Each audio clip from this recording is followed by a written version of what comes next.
Halo dulur, assalamualaikum warahmatullahi wabarakatuh. Nah, di sini kontennya inverter DC to CT lagi ya, dulur. Nah, di sini ada requestan dari para subscriber atau teman-teman semua ya. Mas, gimana kalau inputnya 24 volt bisa atau enggak? Nah, untuk input 24 volt atau 2 buah aki atau power supply yang 24 volt atau 19 volt. Nah, ini ada syarat-syaratnya ya guys, tidak serta-merta inverter dengan biasa seperti ini dipasang 24 volt langsung jadi itu ya. Nanti nggak bakalan jadi, alhasil malah ICTL 494 nya malah mati nanti ya. Nah, untuk komponennya di sini ada 3 buah nanti ya, 3 buah komponen aja yang diganti. Dan sebenarnya ada 4 ya, yang satunya itu mau diganti atau mau atau enggak itu terserah dulur-dulur semua ya. Nah, di sini bisa dilihat ya, ini inputnya yang DC 12 volt. Nah, ini saya akan masukkan tegangan input 24 volt dari trafo ya. Nah, dimana ini sebuah ICTL 494 ini bagusnya dikontrol dengan tegangan 12 volt ya. Jadi jangan dimasukkan tegangan 24 volt apalagi ampernya besar. Jadi tidak rekomen ya dulur. Nah, bagi dulur yang baru mampir, bisa scroll dulu video-video saya yang sudah saya upload ya.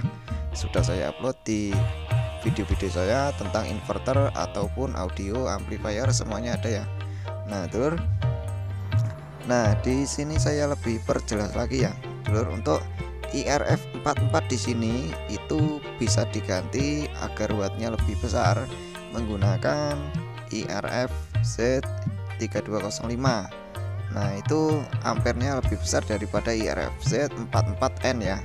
Jadi itu harus diganti. Untuk pemasangannya ya sama seperti pemasangan IRF 44 ya, dulur. Nah, terus dulur-dulur kalau mau original IRF 44 bahan pabrik juga nggak apa-apa, nggak masalah tentunya. Dan untuk voltase sih sama. Nanti juga ada pergantian ini ya, dulur. Pergantian elko. Elko-nya kita juga harus ganti ya, elko sekunder.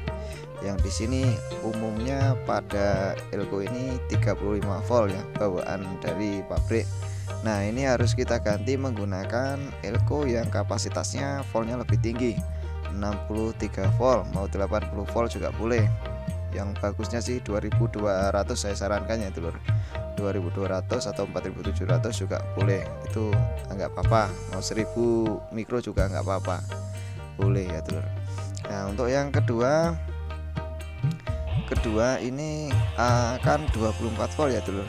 Nanti kalau kita, kenapa elko-nya harus diganti? Karena kalau 24 volt di input 12 volt, nanti kalau inputnya kita kasih 24 volt, keluarnya akan 2 kali lipat, bahkan bisa 50 volt lebih. Nah, itu alasannya mengapa kita harus ganti elko. Nah, bisa lihat sendiri ya, ini lilitannya masih orisinil bawaan toko atau bahan pabrik ya.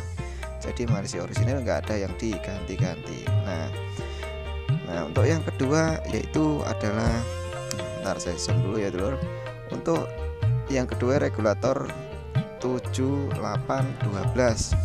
Nah, ini ada regulator step down 7812 yang dimana akan menurunkan tegangan 24 voltnya menjadi 12 volt. Nah, untuk kontrol IC TL494. Nah, di sini bisa lihat ya, di sini ada resistor di samping IC. Ini nilainya 47 ohm. Kita lepas aja. Kita lepas seperti ini ya. Bentar, saya lepas dulu. Nah, oke, kita lepas untuk resistornya 47 ohm. Kita lepas, kemudian kita pasang 7812-nya. Nanti dulur-dulur bisa dirapikan ya, serapi-rapinya ya. Yang penting saya cuma ngasih tutorialnya aja ya, atau ngasih sedikit gambarannya aja. Untuk kaki yang nomor 1 dari regulator 7812 kita sambung ke 12 volt yang di bagian sekring sini ya. Nah, 12 volt bagian sekring sini masuk ke kaki nomor 1. Untuk kaki nomor 2 atau groundnya kita masukkan ke min. bagian min dari aki. Nah, bisa di sini jalurnya ya. Kita jumper aja menggunakan kabel atau kawat atau kaki resistor boleh. Kita jumper aja ya di sini. Kita jumper. Nah, untuk yang kaki pin nomor 3-nya, pin nomor 3 nanti masuk di resistor yang sebelahnya. Resistor yang sebelah yang kita lepas tadi ya. Nah, ini nanti masuk ke kaki IC TL494 yang nomor 4. Nah, di sini dan di sini ya masuknya. Jadi ini untuk tegangan 12 voltnya dulur. Jadi biar IC-nya bekerjanya lebih maksimal gitu ya. Nah, terus nanti dulur-dulur bisa masang ini di atas atau di bawah, yang penting rapi, bodinya nggak kena bersentuhan dengan PCB ya. Nah, yang ketiga yaitu resistor dengan nilai 510 ohm. Ini kalau nggak ada susah didapat, bisa menyeri resistor 330 ohm dengan 220 ohm. Nggak apa-apa ya, nanti biar 550 ohm nggak apa-apa. Nah, jadi ini kita remnya kita putus dulu ya.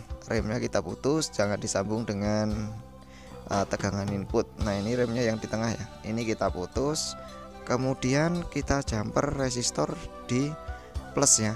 Ini kan kita putus nih remnya ya. Nah, kita jumper di plusnya. Nah, itu di plusnya, kemudian kita jumper ke rem. Ini rem ya, atau langsung di jumper di rem boleh. Ini saya jumper di jalur dioda sini yang menuju ke kaki rem gitu. Kalau di jumper langsung sama rem sih juga boleh ya, karena ini nanti akan sebagai saklar on off yang menuju perintah ke IC ya, supaya IC-nya bekerja gitu ya, untuk fungsi dari rem ini tersendiri ya.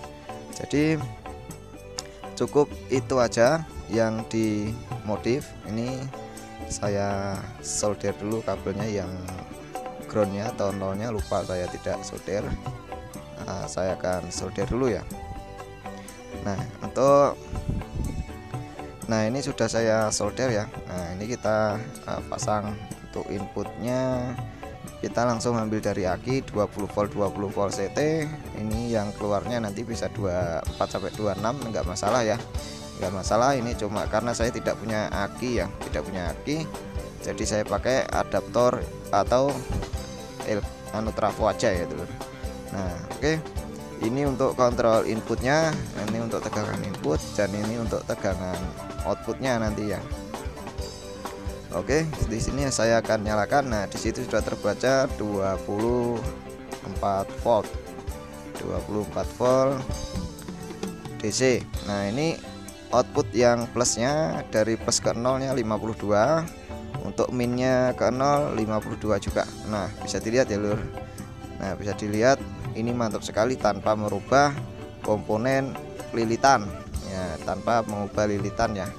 Jadi cukup rekomen banget buat teman-teman yang mau modif inverter DC to CT nya. Nah, terus di sini kita coba dari min ke plus ya, tegangannya berapa. Nah, tegangannya bisa dibaca ya, 104 volt. Wow, ini lumayan dulur. Ini enggak nyetrum ya, kalau dipegang duanya nyetrum dulur. Min plusnya kalau dipegang pasti nyetrum, karena 90 volt ke atas ini bisa nyetrum. Ini saya konsletkan ya. Nah, saya konsletkan. Wah, lumayan ya dulur, lumayan tegangannya. Wah, jangan lama-lama ya, karena tidak ada pendinginnya. Dan untuk inputnya 24 volt seperti yang diinginkan dulur-dulur semua. Nah, bisa ditiru ya dulur. Ini saya akan coba menggunakan bor. Saya akan menggunakan bor ya, saya coba ya. Tapi ini videonya saya record ulang ya. Nanti bisa lihat bornya menyala ya, atau berputar ya. Bisa lihat tanpa suara dulur. Bisa dilihat aja. Ini saya sambung ke bagian min dan plus. Nah, bornya nyala ya. Bornya nyala, tegangannya 104 volt tadi ya, tegangan 104 volt. Ini kalau kita seri seperti yang kemarin, ini bisa digunakan untuk suplai kelas D ya dulur ya. Oke dulur, mungkin videonya cukup sekian ya, semoga bermanfaat bagi teman-teman semua yang sudah menonton. Saya ucapkan terima kasih. Jangan lupa subscribe, like, dan komennya ya dulur.